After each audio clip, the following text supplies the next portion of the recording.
10, 9, 8, 7, 6, 5, 4, 3, 2, 1.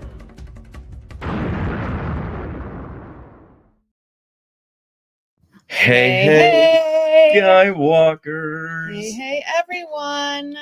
Wow. We are ready. We Ready are. to go.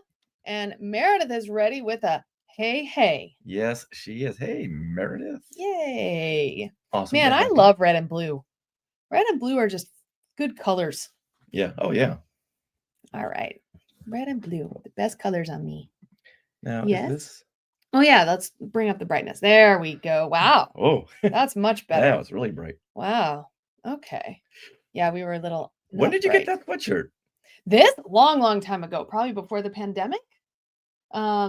It's the Elhoffer design, and I used to be on their site like Tuesdays. She'd post these deep discount for certain, like one item per every Tuesday, and this was one of those deep discount days. I got it. Isn't that cute? Yeah, it's very. I remember you wore that at DCA. Yes. At one point. Yeah, I think one of the days, actually 2021, I want to say, when it not reopened. No, I did wear it for DCA. It's on one of our things. So Spidey. Yes. Yeah, it's on a cover photo for one of our DCA. Yeah, when you're right in front of the events. trolleys. Exactly. Yeah. And I'm going like this. Yeah. Yeah. So I decided to wear it today because it's very appropriate. And Spider-Man has good colors. Yay. Yeah. Yes. All right. Meredith, you are correct.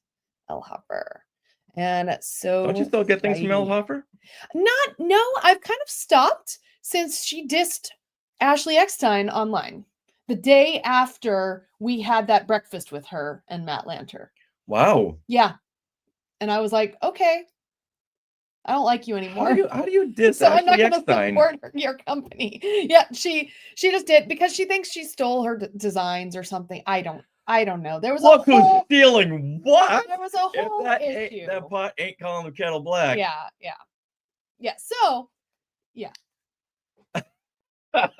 How ironic. So I don't support Elhoffer anymore. In fact, I need to sell off some of the Elhoffer stuff I don't wear anymore, so I can buy more Crowned. Yeah, I've moved on. Yeah. Is she still popular? Yeah.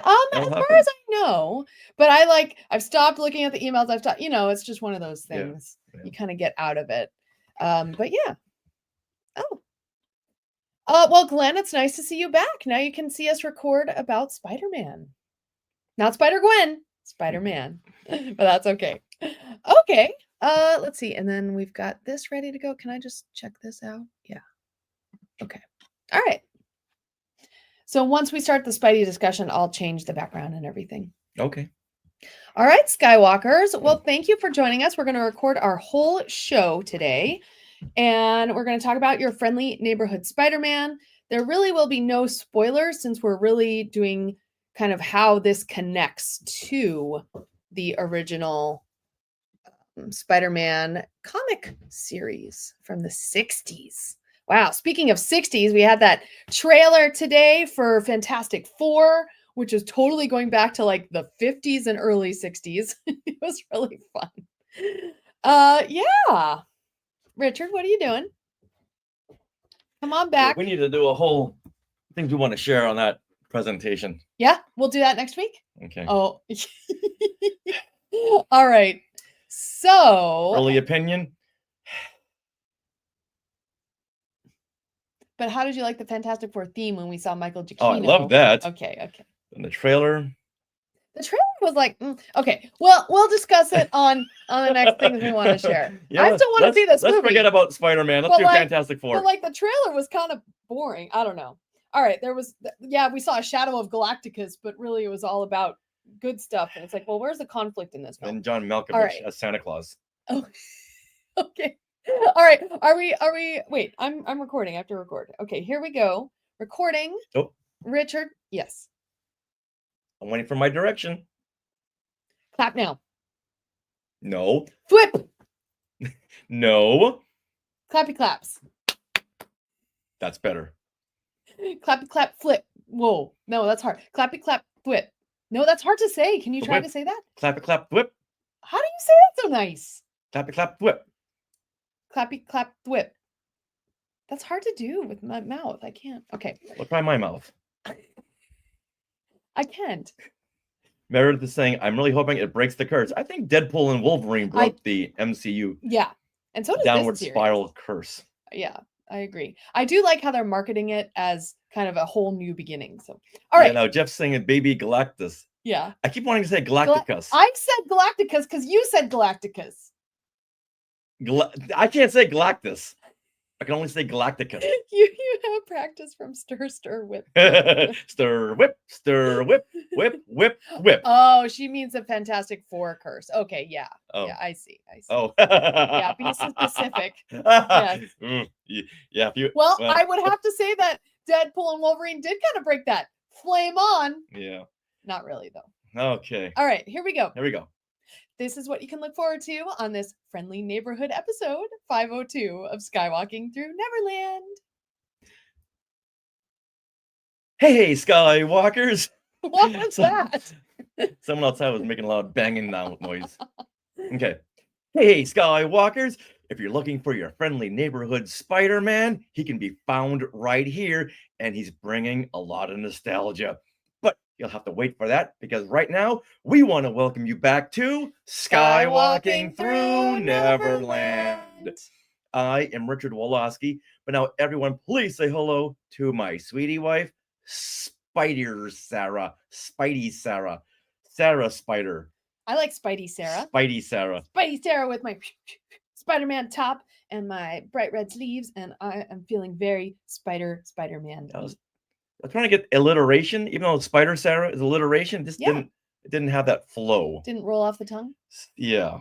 Like Spider Gwen, for some reason, rolls off the tongue. Right. Well, I'm sure Glenn can attest to that. Spider-Man, Spider-Gwen, so it kind of rhymes. That's why. That's what, you know. But Spider Sarah has an extra syllable in there, and it doesn't end with an N or an M.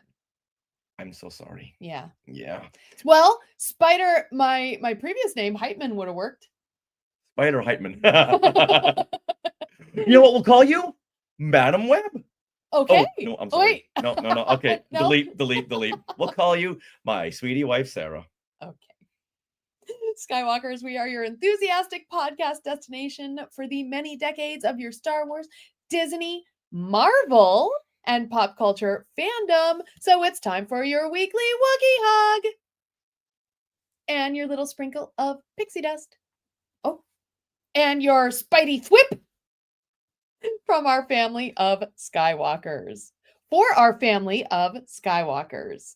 Now, we are live on the Skywalking Through Neverland YouTube channel right now. If you joined us live, you got to hear a whole Fantastic Four discussion before this episode even began. There's a pre-discussion because we want to save our big critiques, viewpoints for things we want to share. That's right.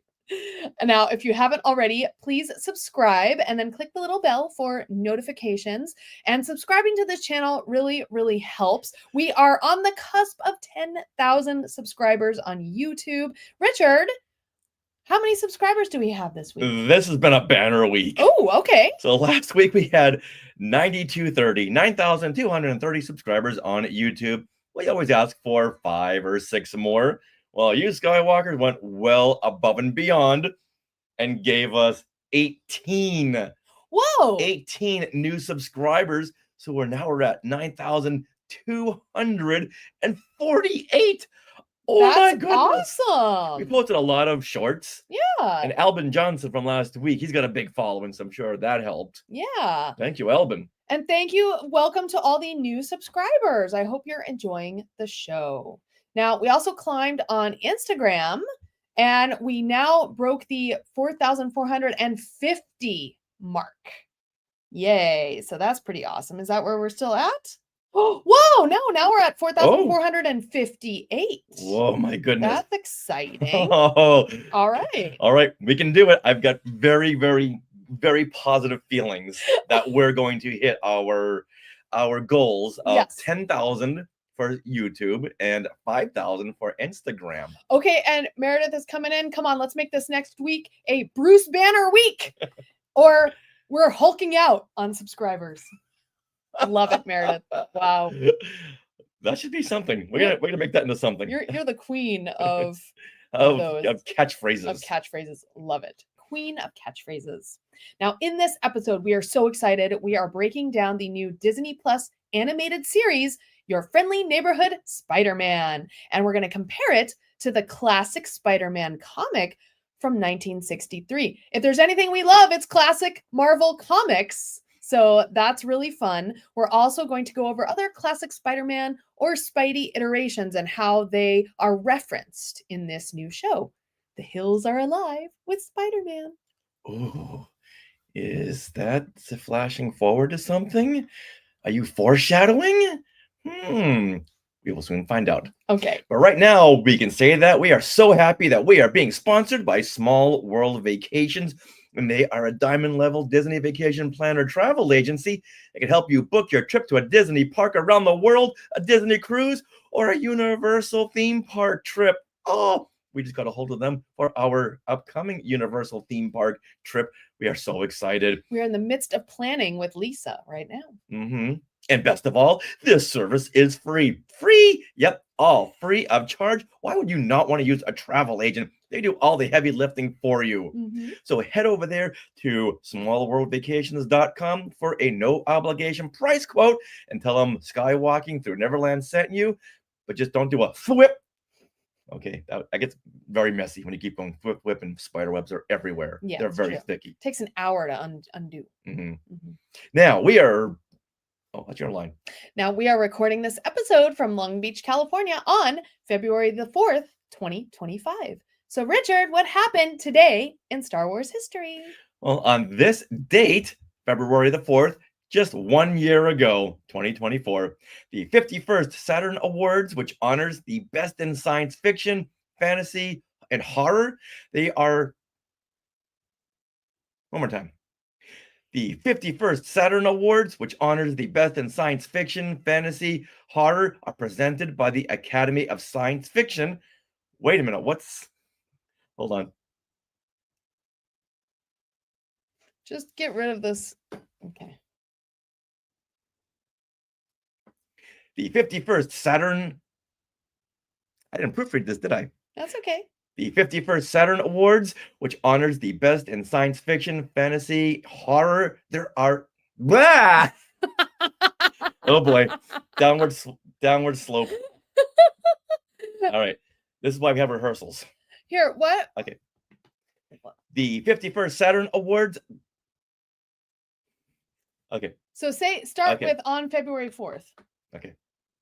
On this date, February the 4th in 2024, the 51st Saturn Awards are... oh my goodness. Do you want to just retype? Yeah, okay. All right. Hold, please. Oh, you know what, Skywalkers? We want to know what your favorite Spider-Man, or how about the first Spider-Man iteration you ever came across in your life? So those of you watching, please share that in the comments, and we will reference those comments in a few minutes. Okay. So what is the very first Spider-Man iteration that got you into Spider-Man? Was it comics, movies, TV show? Let us know. Okay, here we go. On this date, February the 4th, 2024, just 1 year ago, the Saturn Awards, the Saturn Awards, they honor the best in science fiction, fantasy, and horror. They are presented with lots of Star Wars winners. Star Wars wins Best Animated Television Series or Special for The Bad Batch. Awesome. Best New Genre Television Series goes to Andor. The George Pal Memorial Award goes to Dave Filoni. Best Fantasy Film, well, this one goes to Indiana Jones and the Dial of Destiny. Good. It's getting some recognition. Best Actor in a Film, Harrison Ford for Indiana Jones and the Dial of Destiny. And Best Music in a Film, Indiana Jones and the Dial of Destiny. For John Williams. Excellent. So does that mean that the 2025 Saturn Awards happened? They were just held on the 2nd of February. Okay, so what happened And this year? lots of Star Wars winners once again. Well, and some Marvel. Oh, okay. So Best Superhero Television Series went to Agatha All Along. Yay. Best Animated Series went to The Bad Batch. They know how to pick Oscars, Academy Awards. Listen up. This is how you pick winners, okay? No kidding. Best Actress in a Television Series, Rosario Dawson for Ahsoka. Best Guest Star in a Television Series, it goes to Mark Hamill for The Fall of the House of Usher. Wow, that was like 1 year ago. That series seems like so long ago now. Yeah. Wow. Okay. Best Television Home Media Release goes to Andor, the complete first season by Sony Pictures Home Entertainment. Okay. And get ready for this one. Are you sitting down? Yes. The special George Pal Memorial Award went to the 40th anniversary of Back to the Future. How, The 40th how does this work? anniversary of Back to the Future. So it doesn't go to a media, it goes to the anniversary of Yes. a media. Yes. Okay. Maybe they're planning something big. That's all they put down there. So Okay. it's the 40th. Though the 40th anniversary gets its own award. I love it. But how is Back to the Future 40 years? That's why I say you got Old. to sit down for this. And what is weird is they go 30 years in the past in Back to the Future. So we are 10 years beyond the Adventure Under the Sea dance. What is it? Enchantment Under the Sea. Under the Sea. Oh my God. So that means 40, 50. We're 70 years away from where they traveled back to Mhm. the future. Yes. Let that sink in. Okay. Sweetie, I feel old. All right. Do you want me to cheer you up? Yes. Let's get into our discussion on your friendly neighborhood Spider-Man. There's a segue for you. Whip. Okay, you happy now? Whip. Whip. Oh my God. Hey, where'd your comments go, guys? I don't know why I'm not seeing comments. I hope you guys are there. All right, so let me get rid of this and we're going to get the new underlay. Boop. There we are. Look how cute. I'm gonna get into costume. Look at how cute. Oh my goodness. Oh, I love it. That is a good design. Oh, it's so cute. Okay. So you're going to start there. We're discussing time travel map. Yes, we're discussing time travel map. All right, everybody. We want to know what your first intro to Spider-Man was. Was it this? Okay, how distracting is this? That's amazing. Oh, I love Oh, these there things. you go. It's winking. Oh, huh? Oh, it's so funny. Well, Wow. can't read the notes until I have these goggles on. Okay. Well, everyone, the long-awaited animated series, Your Friendly Neighborhood Spider-Man, just premiered on Disney Plus on January 29th with 2 episodes. Now, if you're keeping track, this is the 11th animated Spider-Man series, which went all the way back to 1967. My 11 animated series. Animated Spider-Man TV series. I mean, that makes sense. He's just such a cool character. I think the design. Do you think it's more the design, or do you think it's more how he's a high school kid? I or think the red and both? blue really just pop. Yeah, they really do. Like whenever we go into that new Marvel store in downtown Disney, I'm just drawn to that Spider-Man section. I'm like, I'm surprised I don't have the Spider-Man ears yet Yeah, because when- they're so damn cute. In the movies, when he got into the dark red and the black outfit, like no. No, you need this. You need Mhm. the red and the blue, and oh, it's beautiful. Well, this new series explores Peter Parker's origin story and early days as Spider-Man in an alternate timeline from the main MCU films and television series. So this time around, Norman Osborn is Peter's mentor, not Tony Stark. Little confusion when you first started watching. It's like, hey, where are we? Yeah. Now, I recall this series being announced at Disney Plus Day back in November 2021. When they just threw so many things at the wall. But I really love this one here, really stuck out. But it was first announced as Spider-Man freshman year. Right. And I was very excited that Marvel was going back to the origins of Spider-Man from the comics and the first animated series. You know, the Spider-Man does whatever a spider can, spins a web any size, catches thieves just like flies. Watch out. Here comes the Spider-Man. See, yeah, I saw those graphics. That song went through my head and I got so excited. But then in December of 2023, the series was retitled Your Friendly Neighborhood Spider-Man, which made even me more excited since that sounds more like retro Spider-Man. Yeah. Because they would always call him Your Friendly Neighborhood Spider-Man. Then seeing the animation style that pays homage to the art of the 1963 Amazing Spider-Man comic books by Steve Ditko and John Romita Sr., Mhm. it all just clicked into place, and I couldn't wait this. And this was 2 years ago. Right. And since then, the marketing for this series has been so cute. Like it's just leaned into that kind of kid graphic, but it's not for kids. The series is not necessarily for kids, but like those graphics of the 60s and stuff. It's really, really nice. I think what really drew me in, it was an animated comic book on TV. Ah, okay. So with the some of the panels they showed, it was you were reading a comic book during the series. Yeah. That was the structure of it, and I was so there for that. All right, now before we get into those thoughts, let's do now. Okay, so before we continue with comparisons to the comic and the new series breakdown, let's go over our first introductions to Spider-Man. So we have kind of a reference point. Okay. Richard, for you, I'm sure it was before my first introduction. Right. Now, way before your introduction, I was 5 years old when I first saw Spidey Super Stories, which were featured on the Electric Company in 1974. And I can say this was the origin for Skywalking Through Neverland. And I say that because on the Electric Company, you never knew which episode was going to feature Spidey Super Stories. So you were always there glued. That's what I really wanted from Skywalking Through Neverland.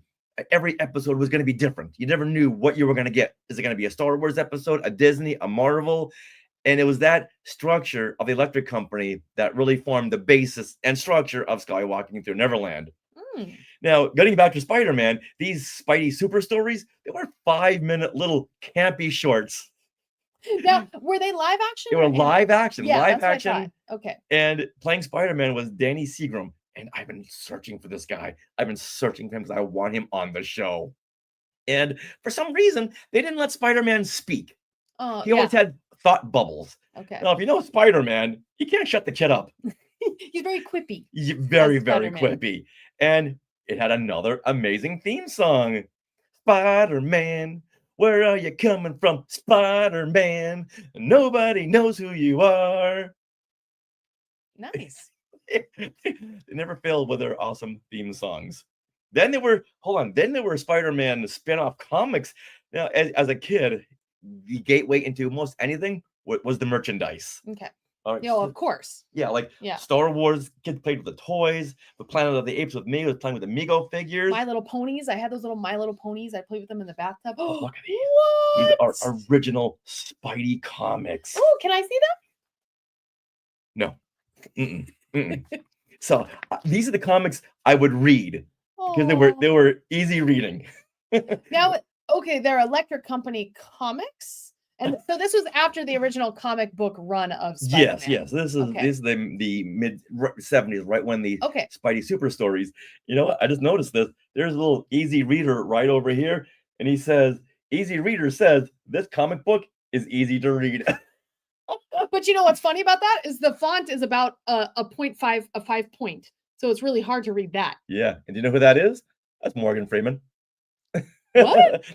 On Electric Company, Morgan Freeman played Easy Reader. Oh my goodness. Yeah. So I love these comics. Oh, I love them so much. Can you open it? I want to see. Okay. I want to see one. Okay, hold on. You know what? Don't make me regret this. But you can hold one. Oh, You can hold a Spidey Super Stories. Oh, look at all this. wow. Okay, so the word bubbles have about like 5 words in them or something. So they are a little easier reading. Ooh, here's Cap making a little cameo. Ooh, and Wanda. Oh my goodness, look, Wanda and Vision Oh. and Hawkeye and Captain America are in this comic with Spider-Man. Well, look at that. Amazing. And now, producers of Spidey Super Stories, look, Spider-Man is talking. He's talking in these panels. So come on. Why didn't you let him talk? Mhm. That always disturbed me as a kid. Because superheroes and superhero shows and movies, they always spoke. Why not Spider-Man? Whoa! And here's what's his name? Doctor Strange. Right? Isn't that Doctor Strange? Yellow. Oh no, he's got a yellow cape. Wait, who is this? That might In the be a new Schemer's hideout. Oh, villain. he's a bad He's guy. the bug sprayer. Yeah. No, Oh. no. Yeah. Turn the page. Oh yeah, he's got a bug spray. What the heck? And hey, check it out. Talk about merchandising.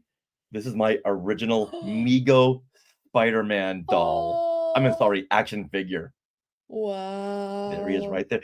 And there's like a company that reproduces old Mego boxes, Mhm. and they created this is how the action figures would come back in the 1970s and 80s in this box with a window in it, but they never had a Spidey action figure. So this company just went and produced their own Spidey toys. Not toys, but the packaging. Yeah. You know how I love packaging. And look at this. That was the Spider-Man from the Spidey Super Stories. Oh, how funny. His eyes are so small. Yeah. Wow. My goodness. As someone who face paints a lot of Spider-Man faces, I know the eyes go way down here, all the way up to the top of your the Mhm. forehead here. Oh, he's Yeah. fun to draw. Yeah. And they even have the Power Record Spider-Man record. Oh, it's like show and tell now. The record and book series. See, it all comes alive with the merchandising. Now this is Hawkeye, right? That's Hawkeye, yeah. Okay. Why did we not get a Hawkeye that looks like this in our MCU? Come on. That's amazing. Wow. See how drawn in you are? I think we just lost Sarah. I know. Okay, here, take this back. All right, if I can continue with one more thing, Uh-huh. hold on. I got to show you this cover right over here.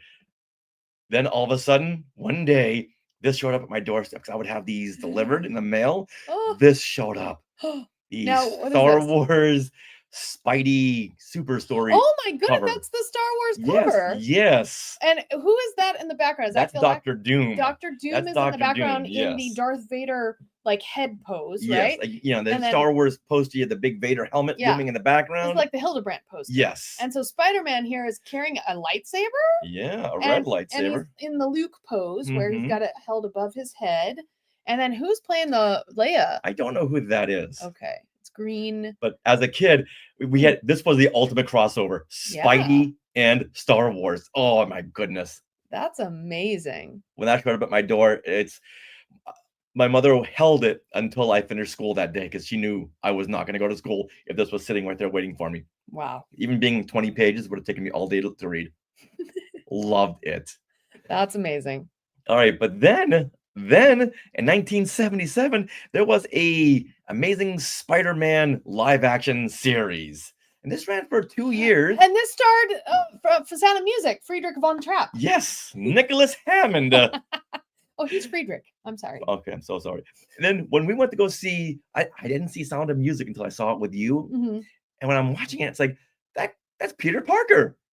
That's Peter Parker playing Friedrich. And unlike the Spidey shorts, this wasn't campy, this TV series, this Mm. live action TV series.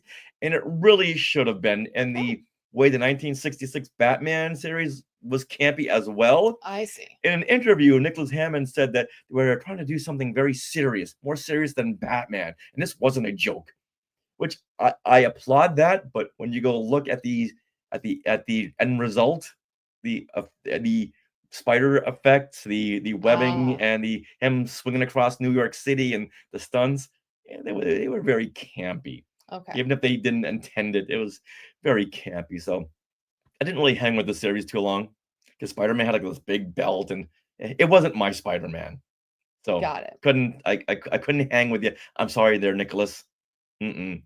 But I would say that at this point, Spider-Man was like my 4th or 5th favorite superhero. Okay. But then after he became part of the MCU, he jumped right up there to number 2. Oh. Yeah, I've always loved Batman and Superman.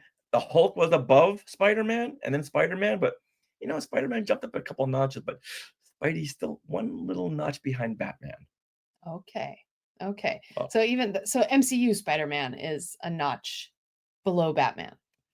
I'm gonna say Which is fine. yeah. That's fine. Yeah. Okay. But still love me some Spider-Man, which is why Okay. we're doing this episode, because we love us some Spider-Man. Now, tell us how you love us some Spider-Man.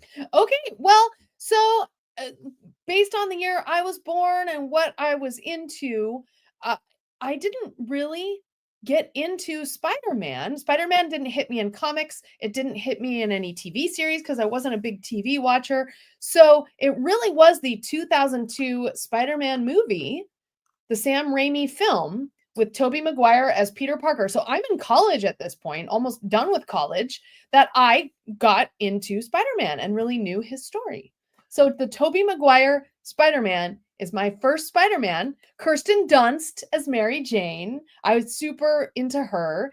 And then Willem Dafoe as Norman Osborn. And then James Franco as Harry Osborn, which I always thought was a weird casting, but whatever. I did think the film itself, though, was really fun. The effects were amazing with Spider-Man flying through New York. It was so cool. And the music is by Danny Elfman. So this jumps off of Batman, really. And you got this really cool Spider-Man theme by Danny Elfman. And then, you know me and romance, Richard. Oh, yeah. I loved the Upside Down Kiss. Yeah. Where does Yeah. that compare to the Han and Leia kiss? Oh, it's below, Okay. but I mean, put romance in my superhero movies, I'm there. So that was my introduction. And those first 3 movies were really my Spider-Man. And I remember one year I was an elf at a party and Tobey Maguire showed up with his like 4-year-old daughter. And I was kind of smitten. I was like, oh my gosh, it's Spider-Man. So I think those movies, unbeknownst to me until I saw Tobey Maguire like 10 or 15 years later, they have some nostalgia for me. Can I say that it was because of those Tobey Maguire movies that I was turned off of Spider-Man? Oh no! Oh, Wow. But you know what? Let's not dwell on the negative. No, because we have a lot to get into talking Mhm. about your friendly neighborhood Spider-Man. Mhm. This new Yeah, let's go with series. that. And, Yeah. And yeah. Okay, let's do that. Okay. So jumping off point here, your friendly neighborhood Spider-Man follows Peter Parker on his way to becoming a hero. And here you really see him navigating life as a high school student, an internship at Oscorp, his friendships, while he's also trying to fight crime in New York as a fledgling Spider-Man. And this series is 10 episodes, and each are 28 to 30 minutes. They're pretty much spot on the same time. And like I was mentioning before, there's some super, super cute marketing for this. I remember we weren't sure when the series would air. Like, would this be dropped all at once on Disney Plus or not? But luckily, Marvel, Disney Plus, and Spider-Man Instagram all shared this little class schedule. And it's written up like a kid would write up their class schedule. And it shows that 2 episodes came out on January 29th. There was 3 episodes this week coming out on February 5th. Next week, there will be a further 3 episodes, and then the final 2 episodes will come out on February 19th. So within a month, you'll have the entire series. I'm so glad that they've already greenlit a 2nd and 3rd season. Yes. Just to get those out a little bit quicker, because as soon as it started, it's pretty much already over. Yeah, So exactly. Let's keep these going there, Disney Plus. These are really, really fun. Yeah, now we have watched all 10 episodes through screeners, but for the purposes of this discussion, we're only going to share our thoughts or little details and things through episode 5. Okay, fair enough. Yeah. Now, before we get into our behind the scenes discussion, where we're going to share some clips with the creator and everything, let's share our initial thoughts on the series so far. Okay. You want to lead this? Sure. Okay. So, like I said, my first introduction to Spider-Man was the live action Tobey Maguire.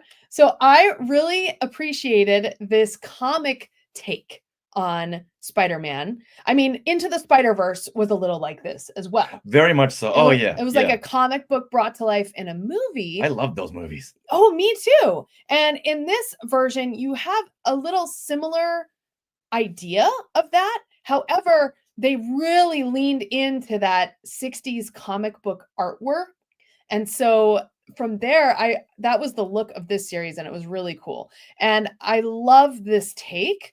And then, so the art brought me in because I'm very artistic, but then the characters really pulled me in. So just like Stan Lee always said, Marvel focuses more on the alter egos of their superheroes rather than the heroes themselves. So we really get a lot of Peter Parker in this series, and his high school relationships, his best friend, his crushes. And in fact, the actor who voices him, Hudson Thames, he mentioned this in a press interview.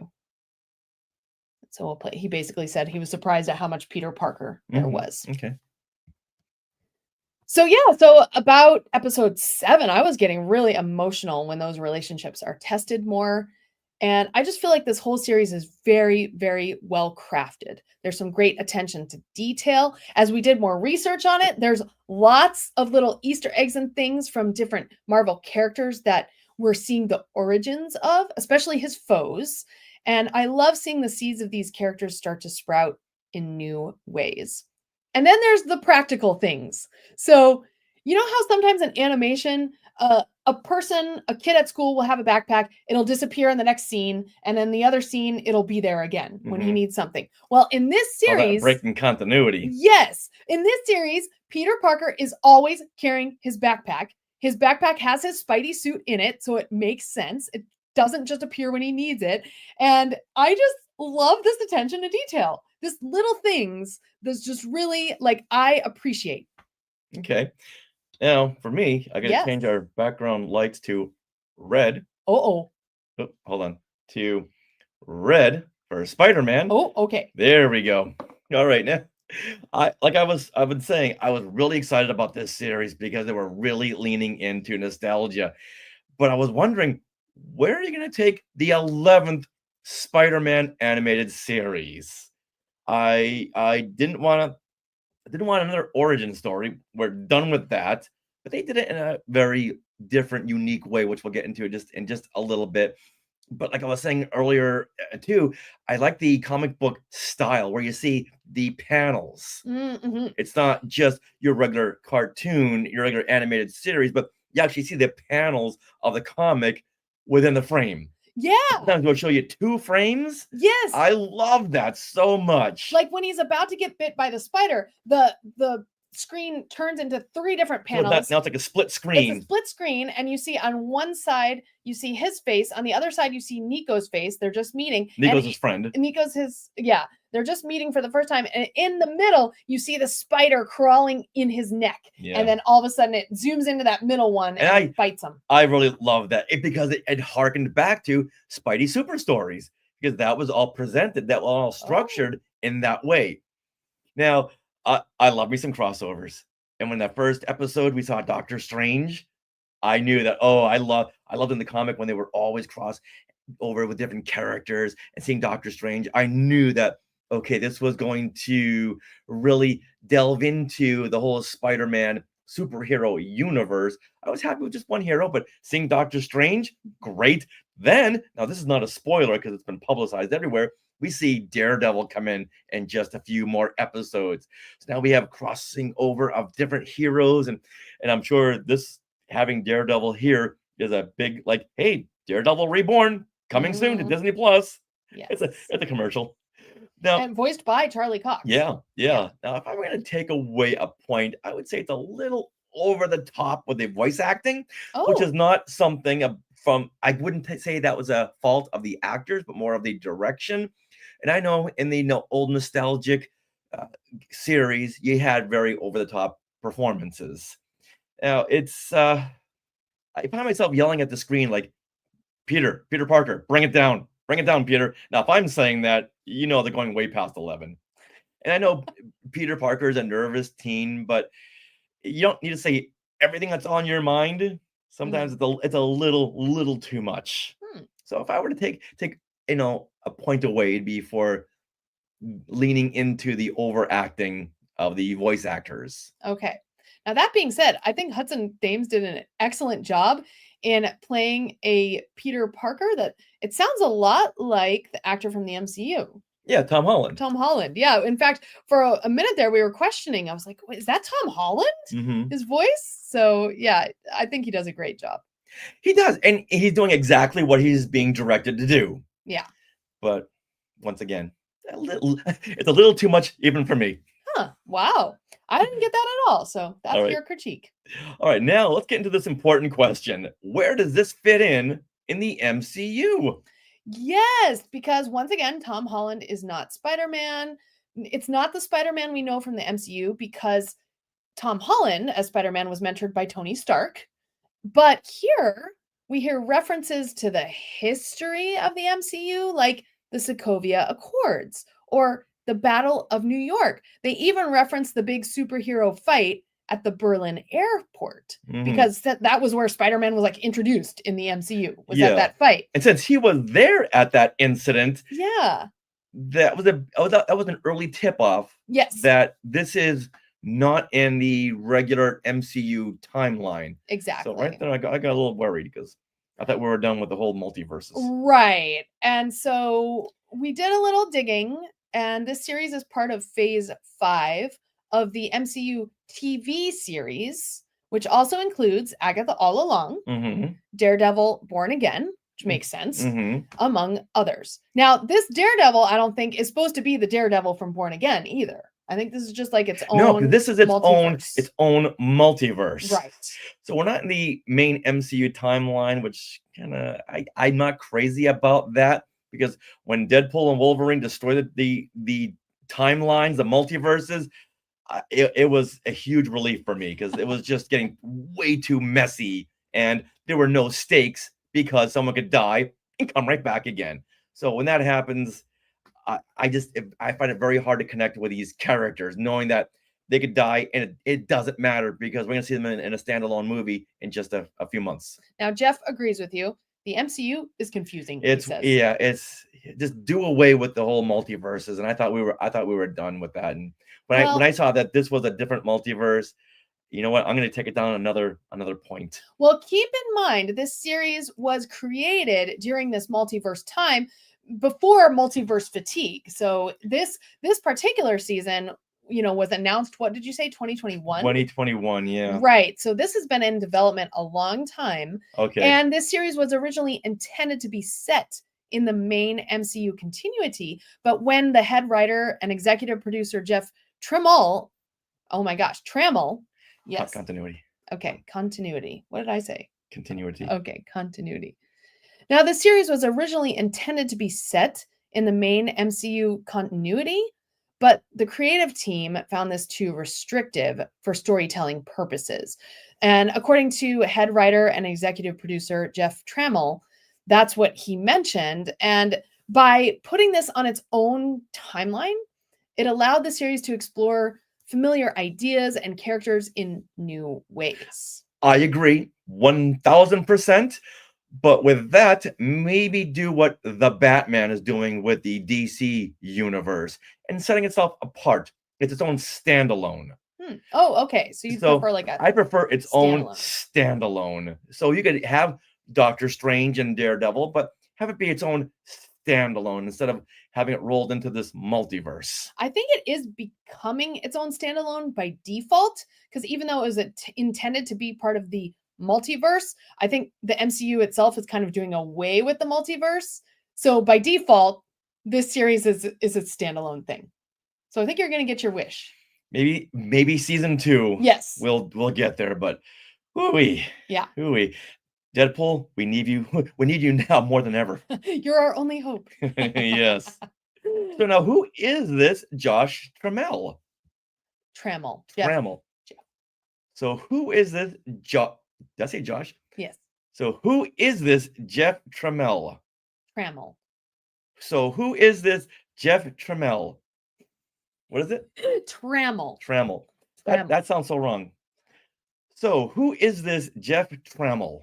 Well, he's relatively new to show running, and he started as a writer. So he contributed one episode of several animated shows to kind of cut his teeth. The Owl House is one, Amphibia is another, and then he got on board Craig of the Creek, which is an animated series on Cartoon Network that started in 2017 and is still going. And he's written over 100 episodes of that.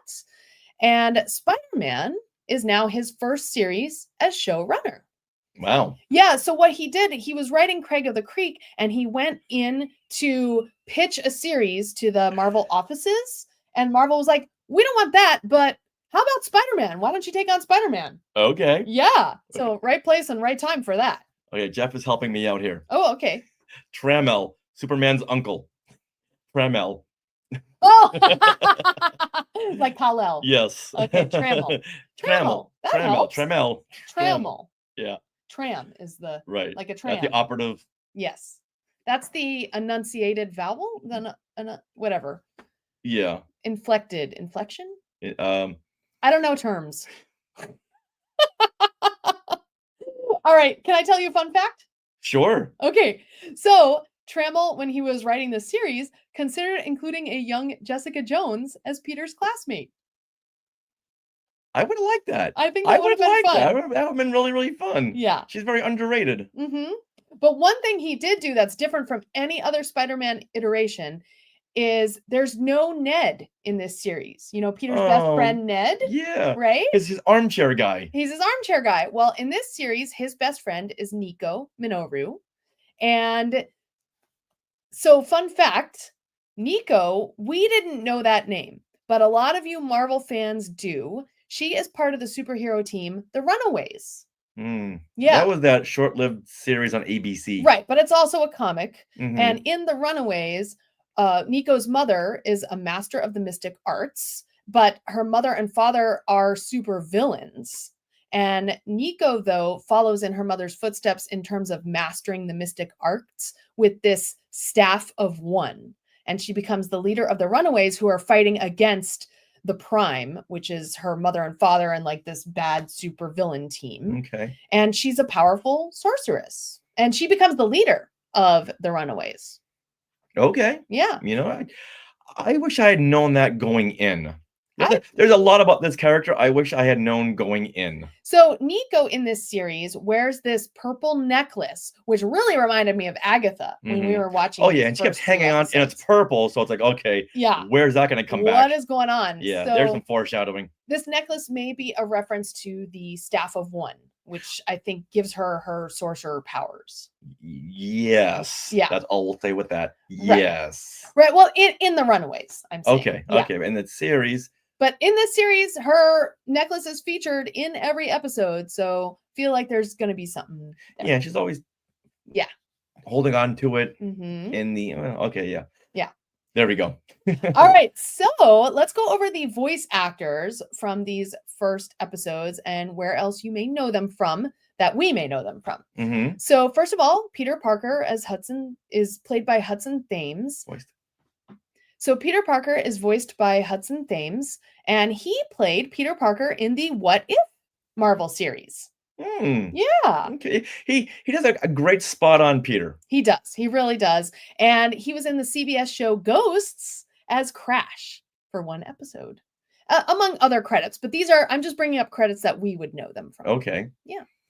Aunt May is voiced by Carrie Walgren, and she is a big voice character in Mortal Kombat. So she voices Katana and Melina, and she's done tons of ADR for Star Wars series like Skeleton Crew and Star Trek Lower Decks. Oh, whenever we watch the credits for all shows, but in every Star Wars show, her name is always there. So when I saw her popping up for this, I got excited because she's not just an additional voice. Now she's got a role like Aunt May. Yeah, it's really cool. Now, Nico Minoru is voiced by Grace Song, and she's done episodes here and there like The Premise and Launchpad and Adam Ruins Everything.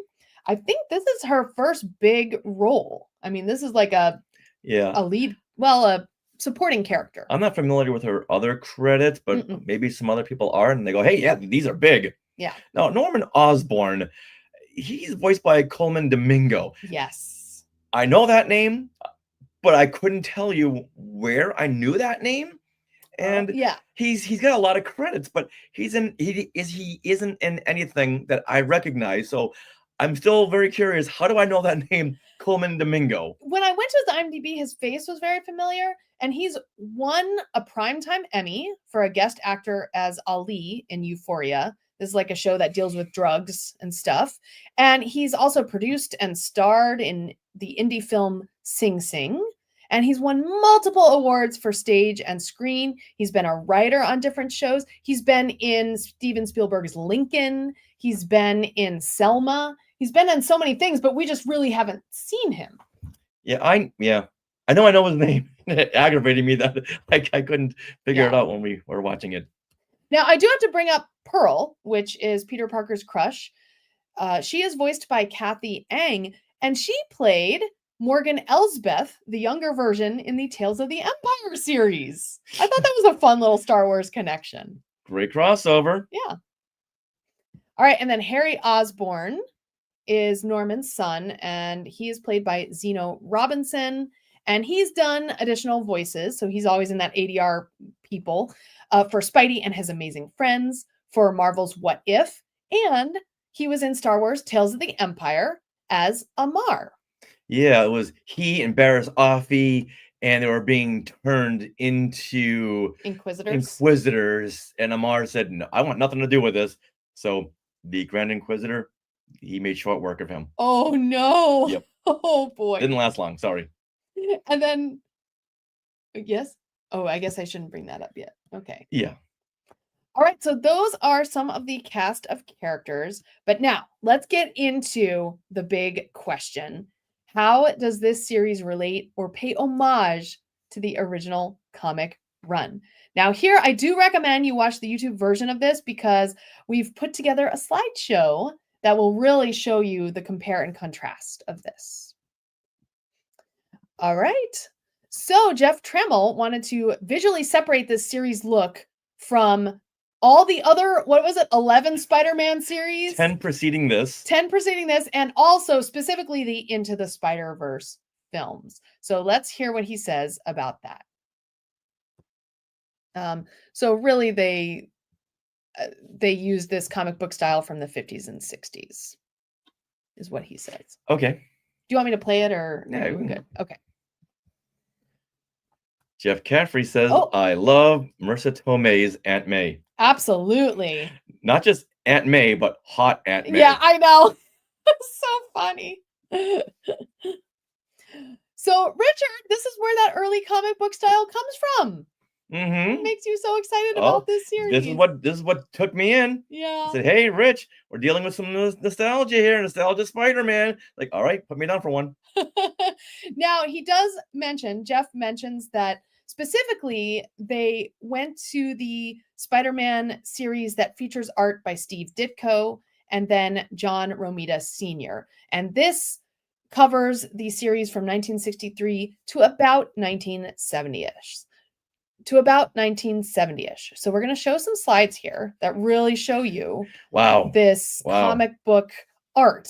And okay, so the Amazing Spider-Man logo from this series, they really almost exactly took that for your Friendly Neighborhood Spider-Man logo. Look at that. That did not go unnoticed when they first announced this series. Yeah, it's amazing. It's that white with the spiderweb background mm-hmm. and those very thin letters. Yep. Yeah. Oh yeah. That is what made me say, okay, they know what they're doing. Absolutely. And then here you get this next. So here's some comic book art that features Peter Parker in his just Peter Parker mode. And J. Jonah Jameson. Exactly. And all of his school chums, including Flash. Yeah. His nemesis. And Peter Parker in this comic art, he's got a pretty strong jawline and these big round owl glasses. Like these big woodsy owl glasses. And his blue blazer. And so you look at the your Friendly Neighborhood Spider-Man art, and he's wearing always this blue, the exact same color blue sweater. And he's got those big owl glasses, and he's got a nice defined jawline as well. If you're looking at this on YouTube, you're really going to point out that the upper left two panels, that's from the 1963 comic, and the lower right is Your Friendly Neighborhood Spider-Man. If you're just glancing at this, you would think it's the same artwork. It's the same artists. They got that close to it. Even his friends look very similar. You know, they have like similar what's defined on their face, you know, and the hair. Only in the comic book, Peter Parker's like 35 years old. Oh yeah. Got like 4 kids. Oh and my and God. a mortgage. Yeah. He's And got he- a receding hairline almost. Look at that. He has this vampire Pete. But in the new series, he looks more like the 16-year-old that he should be. Yeah, they shrunk his face a little bit. It's not quite And his whole long. body. Yeah, that too. All right, and here is one more picture here. This is features when Spider-Man in the Friendly Neighborhood Spider-Man goes and saves Harry Osborn from a gang of kids. And you see some similar scenes happening in the comic book run as well. The new Spider-Man, he's got these tubes that power his web slingers, which are very reminiscent of the Spider-Man, the spider like underarm webbing he had in the original comics. That helped him fly. He looks like a squirrel, one of those flying squirrels. Yeah. So when he lifted up his arms in the new series and he had those tubes, that was very reminiscent. Mm-hmm. All right, now we've got Blind Wipe commenting. I don't know why people are hating on this show, the first 2 episodes. What? Wow. Who? I don't know either. It was really fun. Wow. Interesting. I mean, we have some critiques, but we're not hating on it, certainly. You know what? If you don't have critiques. Okay. All right. Well, so Trammell really wanted to achieve that comic book look. So he and his team worked with the animation studio Polygon Pictures, and their task was to use 3D animation, but make it look 2D. So let's hear a little bit from Jeff. Trammell. Jeff Trammell. Exactly. Let's see. Slide 5. Okay, hold on. So I think they really achieved this look very well. Oh, yeah. Perfect. You've got this comic book look. I mean, I'm trying to see how, Into the Spider-Verse, was that a little more 3D? Yeah. I'd say that. And in this series, we see the evolution of all of his suits. Right. Okay, I would have. Okay, another little critique, because you know what? Not everything is going to please everyone. For me, I just wish they had gone to his classic suit a little bit sooner. Okay. But we don't see that until midway to the last couple of episodes. Yeah, absolutely. Like we say, we love the blue and the red, so we're here for the costuming. Yeah, exactly. Okay, so you talk about costuming. So let's talk about how the character design of some of these villains coming up really matches or references the character's design from the 60s. You ready? Mm-hmm. So Doc Ock, let's talk about him. So on the left, you have some panels from the 63 comic of Doc Ock. He's got a very square face, these big black and gray goggles. Now this is 100%. Yes. They hit this 100%. And he's got this green jumpsuit and gold boots. Well, yes, here Doc Ock, you see on the right side, this is Doc Ock from the series. This was a photo that was shared at Comic-Con. Mm-hmm. So, and yeah, it's spot on. He's very blocky, and he's very square-jawed. He's got his lab coat on and the yellow boots. Mm-hmm. Yeah, this right here is Steve Ditko. I mean, look at this face. The face is like spot on, even down to the weird jowls on the side of his cheeks. Yeah, it's great. Okay, and then here you have Rhino. Rhino. So on the left side, again, we have Rhino from the comic. Oh, look at this big burly guy. Look at him. Oh my God. Now, this Rhino was introduced in issue 41, and this is John Romita Sr.'s work. Mm-hmm. So not Steve Ditko anymore. And his look is very blocky, and he's just got this gray bodysuit on with this big rhino horn. Oh, as a kid, I loved elephants and I loved rhinos. I think I loved rhinos because of this character. So as you can see, Rhino in the Friendly Neighborhood Spider-Man, he's got a gray, what is this called? Tank top and gray pants. So he doesn't have a gray jumpsuit, but he's mimicking the colors, and the face is very, very similar, very blocky, very square off jaw. He just, sadly, the rhino head didn't make it, sweetie. The rhino horn. Are you sad? Could you imagine this thing coming at you? The rhino? The original rhino. Oh my this thing came at you. It's like, okay, first I gotta laugh at this costume, dude. You know, it just doesn't really say that you're here to wreak havoc Yeah. It says here that you're here for a birthday party. Now, I'm not going to share some of the other villains coming up because we haven't gotten to those series yet. But Those I episodes. those episodes yet. But I do want to share a fun fact. Oh, please. So it wasn't until I was researching this episode that I learned that Marvel Comics began releasing a 5-issue comic book prequel series for Your Friendly Neighborhood Spider-Man, and it's a companion to this series. And they started release in December of 2024. Hmm. Yeah, so here is the comic book cover here. And what it does is it fills in the timeline gap in the series' first episode. Mhm. So right after Peter Parker gets bit by the spider, there's this time jump of like a couple months, and all of a sudden he's best friends with Nico, and he's like, discovering Spider-Man. Well, there's like a 5-issue comic book series that will cover that time. Awesome. And you can read the first right now if you have Marvel Unlimited. Gotcha. Will do. All right. Jeff says Rhino always seemed like an odd choice for a villain to me. Very, very odd choice. And he was in one of the films. Yes. Was it Paul yeah. Paul Giamatti. Paul Giamatti played the Rhino, and he was like at the very end of kind of came and number went. 2 or number 3. I don't know. Yeah. It was weird. It was very, very weird. Very 'Cause he didn't look like this big guy in a rhino suit with the cutout for a face. Yeah. All right. So there's a few of your references to the comics, but now we need to know how this series pays homage to other Spider-Man properties, like ones that you like, Richard, right? All right, hold on. Oh. Hold on. Jeff in the Sky Chat is coming in saying he was also in Kraven the Hunter. Who? Rhino was in Kraven the Hunter, or Paul Giamatti?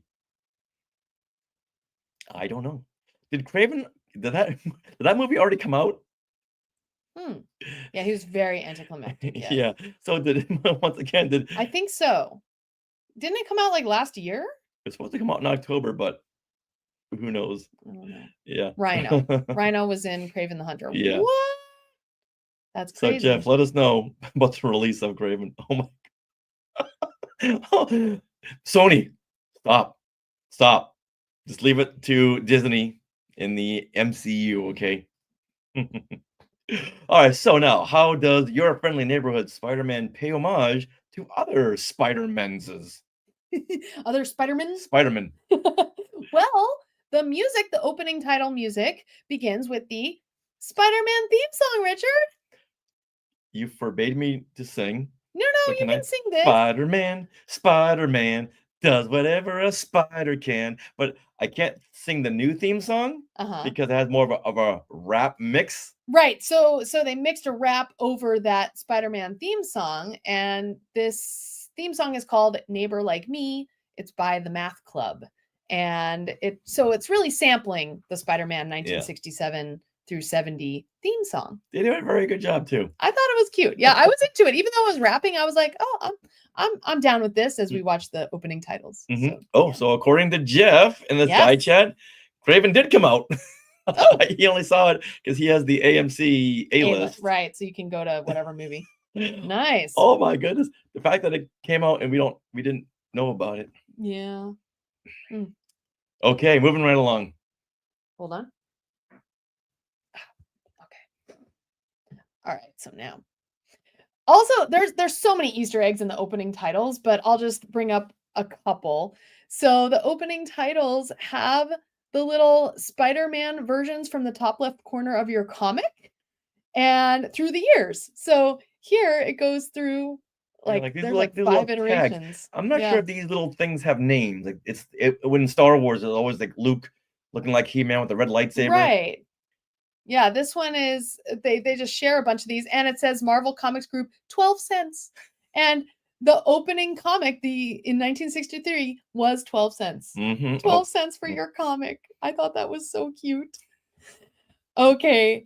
And also, so Spider-Man's original comic book debut was not in his own comic. It was in the comic called Amazing Fantasy number 15 in 1962. So at the end of the title sequence to the first episode, there's a reference to the cover art of that 1962 comic. And it's on the Daily Bugle. Also, within the show itself, they show the Daily Bugle and it has that comic book reference. So here you see on the left, you see Amazing Fantasy with Spider-Man on the comic holding a green guy. It's a criminal. Is it a criminal? Wearing Okay. a green jacket. All right. Well, in the Daily Bugle photo here from the Friendly Neighborhood Spider-Man series, you see Spider-Man in that same pose holding Harry Osborn, who is in a green jumpsuit. So same coloring. This is very much like Dave Filoni and Jon Favreau when they tie in nostalgic images to their Star Wars shows. With that, you know that fans are putting this together Oh, yeah. because they want to sprinkle all these fun Easter eggs all throughout the series. And also, so we're going to have to look at all the title art, but in episode 2 of Your Friendly Neighborhood Spider-Man, the titles end with a tribute to the Brand New Day, Ooh. Amazing Spider-Man comic number 546. Wow. And it's a very famous comic book cover with Spider-Man leaping over a building and he's pulling up his mask a little bit at the same time. And so that's a reference to that. Isn't that cool? Awesome. Oh, Jeff says, I love these kind of references. Yeah, they're super cool. So I just had to share that because it's amazing. So now I get it. It's amazing. Oh, Amazing Fantasy. And if you look very quickly at the very opening of when Peter Parker is waking up, he has like a comic on it or a book on his head and it says Amazing Fantasy on Yeah. it. We see it for like 3 frames. Oh, yeah. Yeah. You got to like really pause it. Mm-hmm. Okay. So now there's a few MCU references. So at one point, they reference the Stark arc reactor. So this is when Peter and okay, hold on, sorry. No, okay, all right, that's fine. Can I just do this one then? Yo, please. Okay, all right. Actually, I'm gonna do 2. Okay, so there are some references to the MCU in this series. One of them, I saw it for the second time when I watched it. I paid more attention to the music. So when Doctor Strange comes out of the sky, out of his little hole, and he's starting to fight the symbiote dude, then you hear the Doctor Strange music from the MCU. So that was awesome. Can we proceed this with just jump into the music? Okay. Wait. It contradicted what you said earlier. So just say one thing I really want to point out is the music. Okay. And just run with that. So not do this? You can do that too. Okay. But just okay, sure. You mentioned the music. Just focus on that. Okay. So one thing I really love is when the music references certain things. And so when Doctor Strange appears in episode 1 of Your Friendly Neighborhood Spider-Man, you hear the MCU theme for Doctor Strange. And I thought that was so cool. I'm glad you're here to point out these things. Yeah. Yeah. I would never notice that. I didn't notice it the first time we were watching because there was so much visually happening. Mhm. But the second time we watched, I was like, oh, that's Michael Giacchino's Doctor Strange theme. So amazing. And now one more visual reference. You can see in the New York skyline in the opening of episode 1, you can see the Avengers Tower. Right there. Where is it? Oh, yeah. There it is. It's so cool. So, and you can see it in different scenes too, like when he's running around the city and stuff, but this was the best screenshot I could find. So there are many, many more references, but we would really be here for hours if we didn't stop now. All right, let's do it.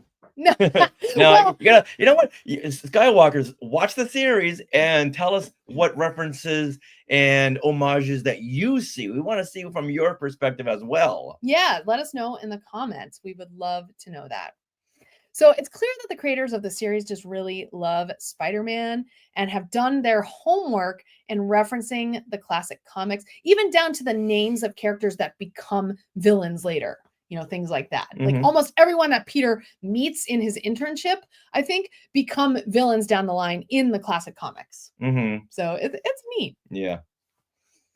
So once again, let us know your thoughts on Your Friendly Neighborhood Spider-Man in the comments of this post. The whip. It's funny when little kids can't do that. I'm like, come on, kid, do it. All right. Yeah. Okay, so let's turn this back. Thank you guys for sticking with us. Change that back. And we are going to change this back. I have a big red mark on my face now. Those glasses. Oh, there, but you can't really, well, you Yeah. can kind of see it. That's okay. All right.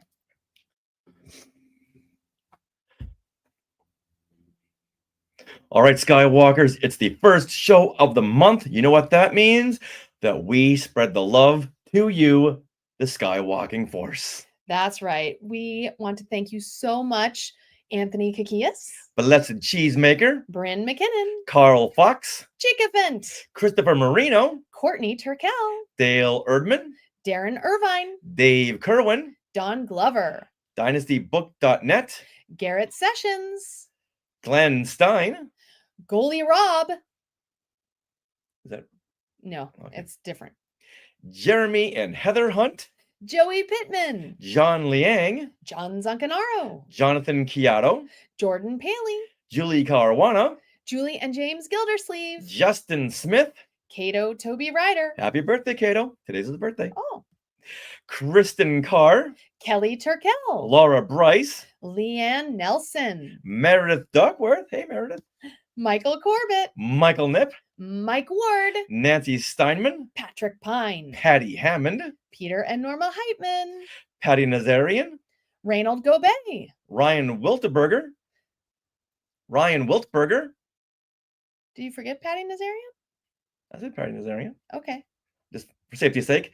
Patty Nazarian, Peter and Norma Heitman, Reynold Gobet, Ryan Wiltberger, Sasha Barrios, Scott Carmichael, Scott Hume, Taryn Bench, Wesley Meecombs, William Megalio, and Win Patterson.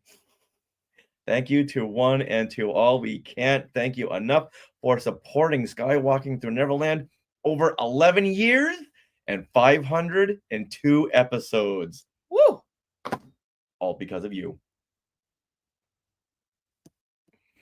Well, that wraps up episode 502 of Skywalking Through Neverland. We want to thank Disney for sending us the screeners for Your Friendly Neighborhood Spider-Man, which gave us the opportunity to break them all down, compare and contrast. This was really fun. It was, yeah. And we want to thank all you Skywalkers for watching the live streams, for commenting, for subscribing, for following, for everything that you do. You do so much, and we really appreciate it, which is why we always go well above and beyond for everything that we do. That's right. Skywalkers, you can find us on all of our socials at Skywalking Pod. And do you have things you want to share?